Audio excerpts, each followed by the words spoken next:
In the hills near Bologna, Italy, archaeologists just reached the bottom of a 2,500-year-old well. What they found there wasn't gold, and it wasn't treasure in the way you'd expect. It was two human skeletons, resting exactly where someone had placed them, and a question nobody expected to be asking in the year 2026. The well belonged to a lost Etruscan city called Kainua, buried for centuries beneath farmland near the modern town of Marzabotto. And before we get to the bodies at the bottom, we need to understand what this city was, who worshipped here, and why a simple well, of all things, was ever considered sacred in the first place. Kainua was founded in the final years of the 6th century BC, on a plateau above the Reno River, at a place the Etruscans chose deliberately for its defensible position and its view over the surrounding valley. Unlike a village that simply grew over time, this was a planned city from its very first year, streets laid out on a grid, with separate quarters for houses, for craftsmen and metalworkers, and for the gods. That kind of planning tells us something important before we even reach the well. This wasn't a scattered settlement stumbling into existence. It was a city that thought carefully about where its people would live, where they would work, and, just as deliberately, where they would speak to their gods. In the sacred quarter of Kainua stood two monumental temples, dedicated to the supreme divine couple of the Etruscan world, Tinia, king of the gods and lord of the thunderbolt, and his consort Uni nearby. The evidence also points to worship of a third goddess, Ve, protector of fertility, the harvest, and the fields that fed the city. It's in this same sacred quarter, close to those two temples, that a well was dug into the ground. Not a well built to serve one household, but a well built to serve the city's relationship with its gods. And its story, like the story of the city itself, starts not with an ending, but with a beginning. When the excavation team finally reached the very bottom of the shaft, after weeks of careful, painstaking digging, they found two bronze statuettes shaped like women and a rare, finely worked bronze plate. All three still holding a faint trace of their original metallic shine after 25 centuries buried in the dark. These objects weren't lost, and they weren't discarded by accident.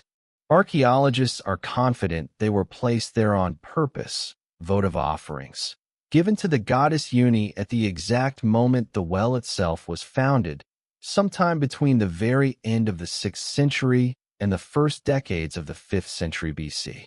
That timing matters more than it might seem. It places the well's founding right alongside the founding of Kainua itself. In other words, this wasn't just any well being blessed at some random later point. This was, very possibly, one of the very first sacred acts performed in the new city's life. There's one more detail about the statuettes worth pausing on. According to the excavation team, the two bronze figures were found broken, and archaeologists believe this may not have been accidental damage from centuries underground, but a deliberate act, part of the ritual itself. Breaking an offering, in many ancient traditions, was itself a way of dedicating it permanently to the gods, taking it out of ordinary use forever. And the well itself wasn't only symbolic. Alongside its sacred role, it genuinely supplied water for the practical, everyday rituals performed at the two temples nearby: washing, libations, the ordinary maintenance of worship. Sacred and useful weren't separate categories here. The same water that served the gods also served the priests who tended them. To the Etruscans, water was never simply a resource to be drawn and used. It marked a boundary between the human world and the divine one, a physical place where a city could quite literally speak to its gods. And Uni, the goddess honored at this particular well, wasn't a minor figure in that conversation. The Romans would later call her Juno. The Greeks knew her, in their own tradition, as Hera. Across the ancient Mediterranean, cultures kept arriving at one version or another of the same idea: a great goddess presiding over the life of the city, over marriage, over women's lives, and over the founding of new settlements. Her consort Tinia ruled the sky and carried the thunderbolt, standing at the very top of the Etruscan pantheon, though his day-to-day concern was less with human affairs and more with keeping peace among the gods themselves. Together with Ve, guardian of fertility and the harvest, the three of them formed the divine triad this entire sacred quarter of Kainua was built to honor. Etruscan religion borrowed heavily from its neighbors. Greek gods arrived, were renamed, and were given distinctly Etruscan roles and myths of their own. But at the center of it all, the pairing of sky and city, of Tinia and Uni, remained a constant. A well built in their honor wasn't a small gesture. It was a statement about what this new city believed mattered most. 4 generations after its founding, the well simply did what wells do. It gave the city water. It anchored the sacred quarter as a living, working part of the city, not a monument frozen in time. Rituals were performed beside it. Offerings were remembered and perhaps renewed, and the boundary between Kainua and its gods held steady, year after year. But no city lasts forever, and neither does every ritual practice attached to it. At some point, well after its founding, the well at Kainua reached the end of its working life as a source of water and a center of worship. And what happened next, at that ending, is the part of this story that made headlines 25 centuries later. The University of Bologna has been excavating at Kainua since 1988. This is not a brand new dig, but nearly 4 decades of patient, ongoing work on the same ancient city.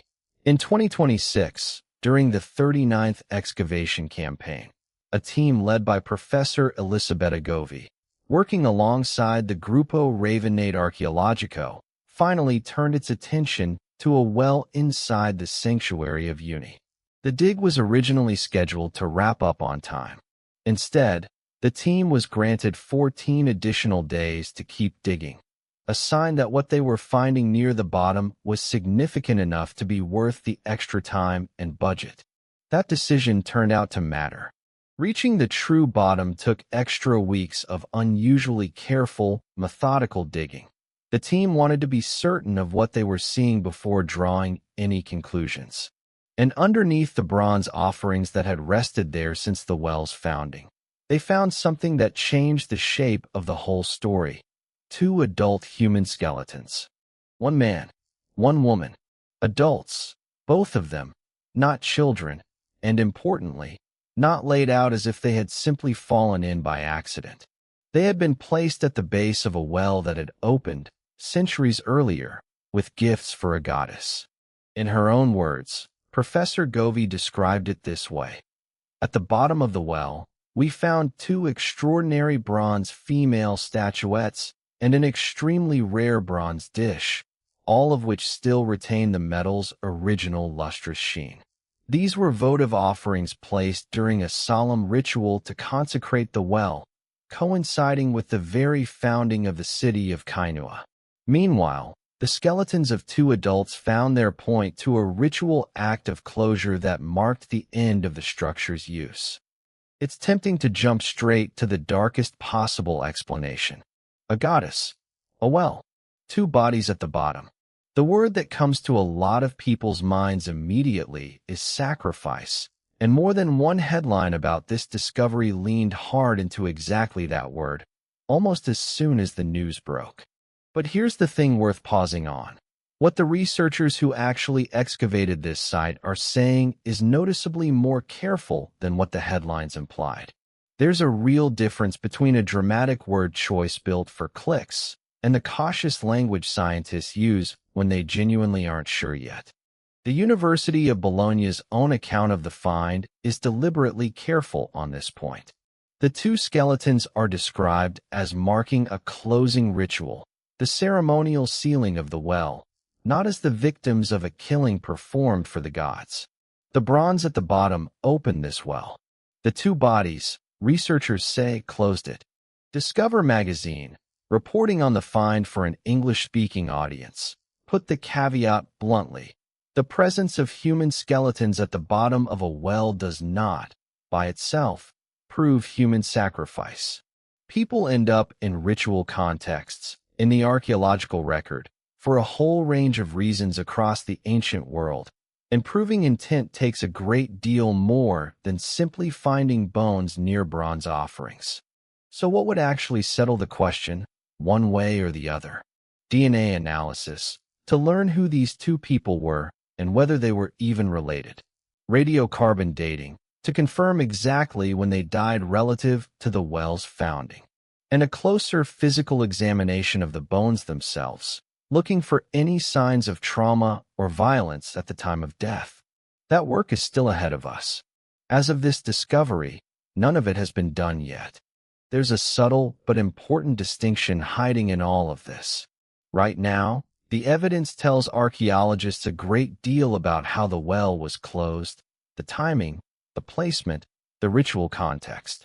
It tells them almost nothing yet about how these two people actually died.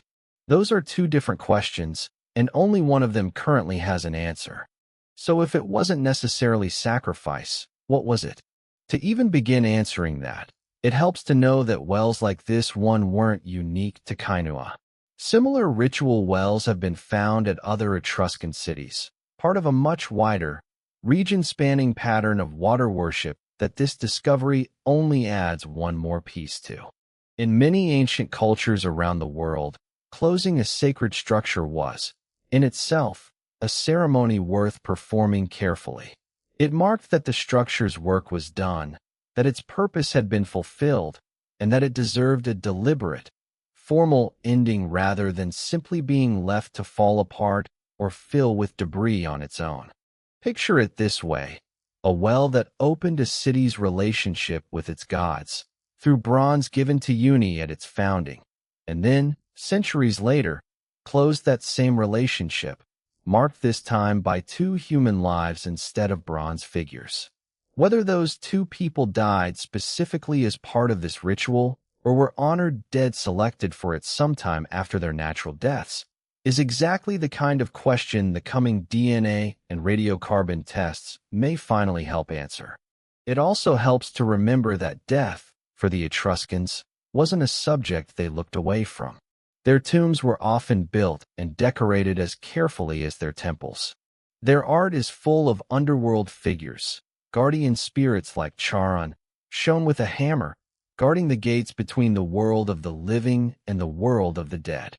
In that context, marking the end of a sacred structure with human remains, whatever the exact circumstances turn out to be, fits a broader pattern. This was a culture comfortable giving death its own formal place in religious life, not hiding it away as something separate from everyday worship. There's something almost poetic in what this one well manages to capture. Kainua's founding, written in bronze at the bottom of a shaft, in the very earliest years of the city's life. And then, generations later, an ending, written in that same place, not in words but in the language of ritual. In the Etruscan worldview, cities weren't just built out of stone and streets. A city had something closer to its own life, a beginning that had to be properly consecrated in front of the gods, and, eventually, an end that deserved exactly that same level of care and attention. This well may be one of the clearest physical records of that belief that archaeologists have ever recovered, and that reframes the entire discovery. This isn't really a story about two mysterious bodies in a well.